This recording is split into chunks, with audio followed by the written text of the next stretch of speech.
Kisah cinta Brigadir J dan sang kekasih, pacaran 8 tahun, janji akan menikahi setelah naik pangkat. Brigpol Nofriansyah Yosua Huta Barat atau Brigadir J sudah memiliki rencana akan menikahi sang kekasih. Wanita itu bernama Vera Simajuntak. Vera dan Brigadir J pernah menjalin hubungan asmara selama 8 tahun. Rohani Simajuntak, bibi korban, mengatakan soal awal mula perkenalan Brigadir J dan Vera. Mereka berkenalan setelah Brigadir J 1 tahun bertugas di Pamenang, Sarolangun.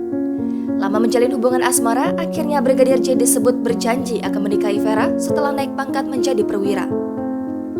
Rohani pun mengatakan soal keseriusan Vera terhadap Brigadir J. Ibu Brigpol Nofriansyah juga telah menanyakan keyakinan kekasih putranya tersebut untuk menunggu keseriusan Brigpol Nofriansyah. Kedua keluarga telah saling kenal baik dan sudah saling membicarakan rencana pernikahan. Kepada keluarga, Brigpol Nofriansyah mengatakan akan mendapat kenaikan pangkat sekitar 7 bulan lagi.